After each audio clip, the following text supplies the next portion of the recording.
We need to raise it on the federal level. It is just wrong that anybody who works full-time would still be mired in poverty. And, you know, 2/3 of all minimum wage workers are women. And let's finally guarantee equal pay for women's work.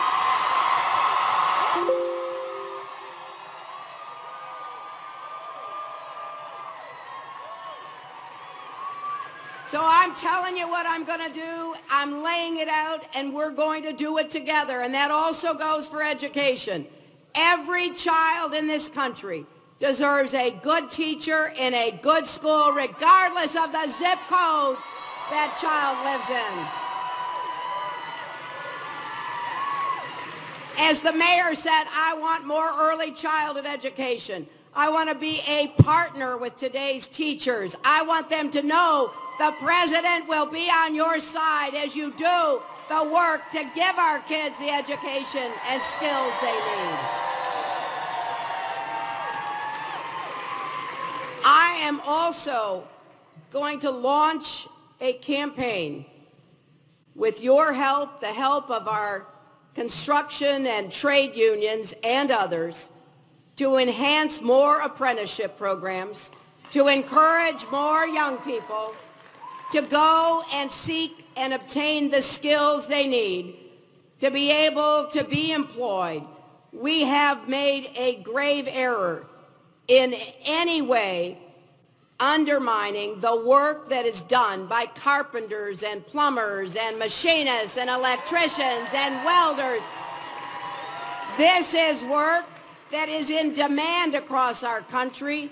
We're going to need more than 1 million people right now to fill these jobs.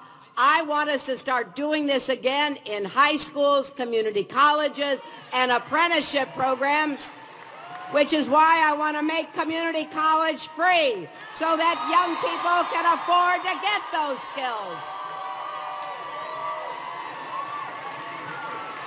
And then we're going to make 4-year public colleges and universities debt-free tuition so that you can afford to attend. I do differ with my esteemed opponent who says free for everybody. I want to concentrate on middle-class families, working families, poor families. Personally, I think if you can afford to send your child to college like Donald Trump, we should not pay for you to send your child for free. And then we are going to take on the problem of student debt, which is stalking the lives of millions of young Americans.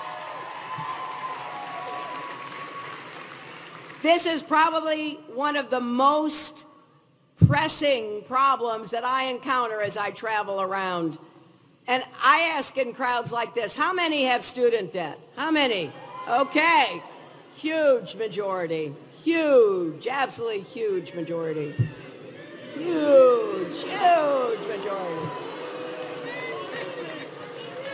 But okay, I want to ask you this. Does anybody here have an interest rate higher than 10%? I mean, this is outrageous.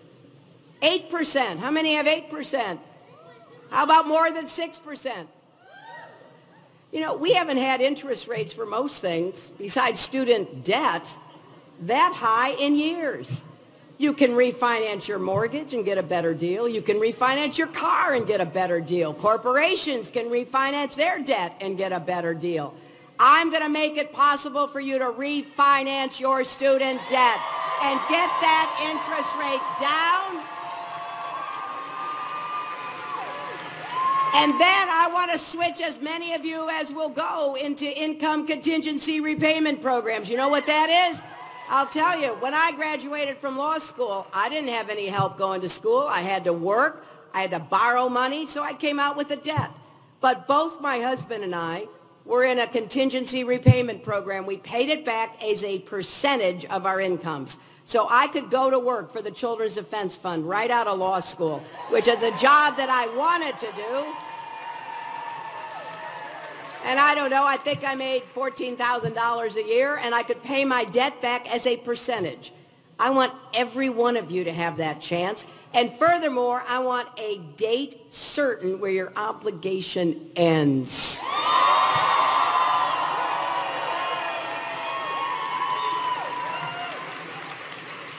Now, when I think about health care, I'll tell you this, and I'm proud to have the nurses' endorsement because, you know, nurses are on the front lines in education, and they see what happens in so many different families and settings. You know, when we were in the hospital with my daughter, when she had our granddaughter, Charlotte, I was talking to one of the nurses, and the nurse said, you know, so many of the mothers in here don't have any time off. They don't have earned sick days. They don't have paid family leave. They can't afford to take unpaid leave under the Family and Medical Leave Act that my husband signed into law. And I'll tell you what, that made a big impression on me because the nurses see everything. So we're going to have paid family leave. We're going to have earned sick days.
We're at 90%, and we're going to get there. So there's a big agenda for us to make a positive difference in people's lives that I want you to be part of.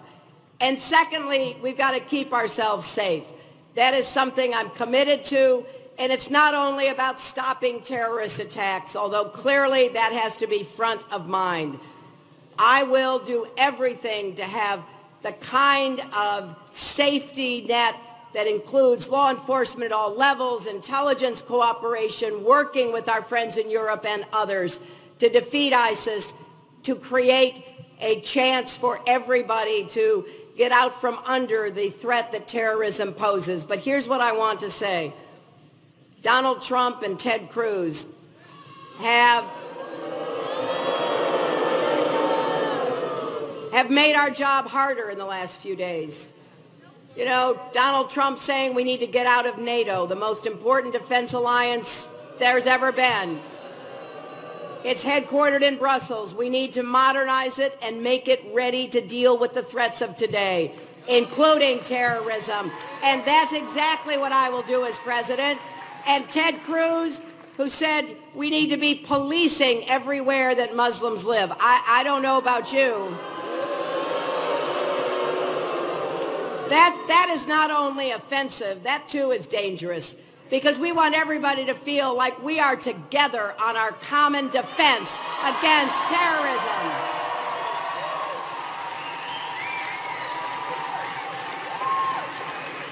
So remember, when you go to caucus and your friends go to caucus on Saturday, this is about not only selecting a president, but also selecting a commander-in-chief. And we need to be sure that we have those smart, steady hands, because we're going to face a lot of challenges, but also opportunities that the United States has to lead on. And finally, the third test, can you bring our country together instead of dividing it? Well, I feel so strongly that this may be one of the most important issues, not just for the president, but for all of us. You know, I read an interesting article the other day. The man writing it said, you know, we now get along with people who differ from us on nearly everything but politics. Look at the progress we've made on civil rights, on women's rights, on gay rights, on all of the tough issues. But when it comes to politics, we don't want to talk to each other. We want to draw lines. Now, I believe we have to seek and find common ground wherever possible. I also believe we have to stand our ground on important matters of principle and values. But we can't let our nation be divided. We can't let a demagogue incite violence, model for our children the kind of bullying behavior that honestly you'd send somebody to time out if you were in elementary school.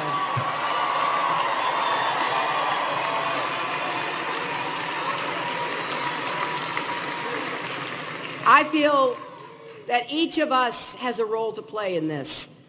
You know, I've been saying we need more love and kindness and respect in America right now. That doesn't mean we agree with people who have a very different set of political views just for the sake of agreeing. No. But let's figure out how to work toward at least some potential outcomes that would be good for our country. I'll tell you a story. When I was First Lady, you know, after we lost the health care fight, because remember, before it was called Obamacare, it was called Hillary Care, and I took on the drug companies and the health insurance companies. What we understood is that we had to keep working. You couldn't get it all at once. And so I went to work to get the children's health insurance program. And tonight, before coming out here, I had a young man say to me, this was, you know, a long time ago, the late 1990s, ancient history. He said to me, I want to thank you because you saved my family from bankruptcy because of the children's health insurance program. I couldn't have done that if we hadn't worked with Republicans, if we hadn't sought and found common ground together.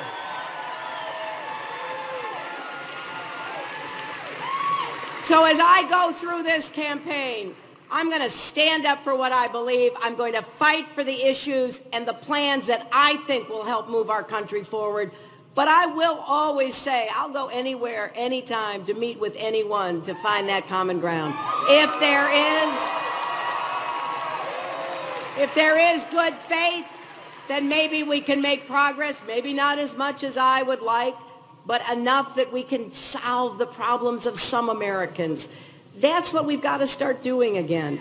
We've got to be able to point to the results that make people's lives better. We've got to be able to lift each other up, not put people down because they disagree with us or that they don't have the right to say what they say.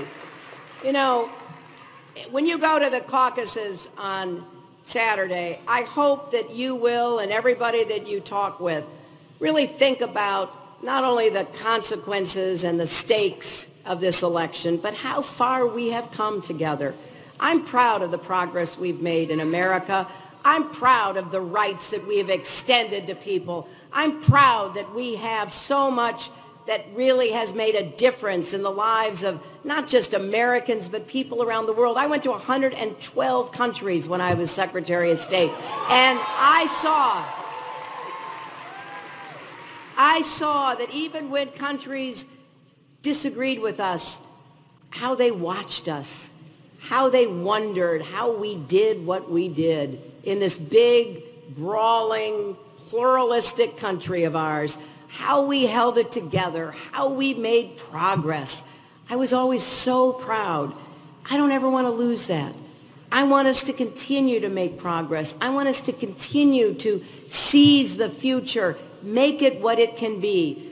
And I particularly believe that on behalf of our children.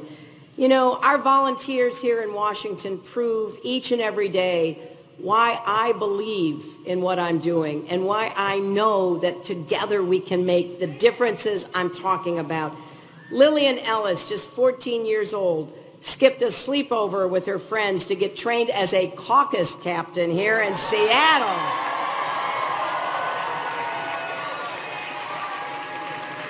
Jonathan and James Freebird, father and son, have been knocking on doors in Kirkland for weeks, Maria, an immigrant from Ecuador who dreams of becoming an American citizen, has been volunteering 20 hours a week for us in Bellevue.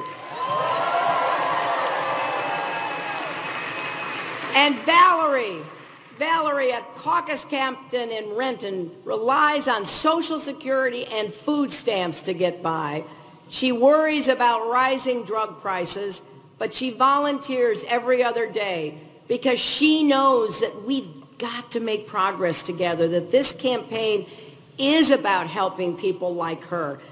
You know, it's easy to say what you're against. Let's start saying what we're for and all the people we're for and who we want to help and what kind of difference we want to make.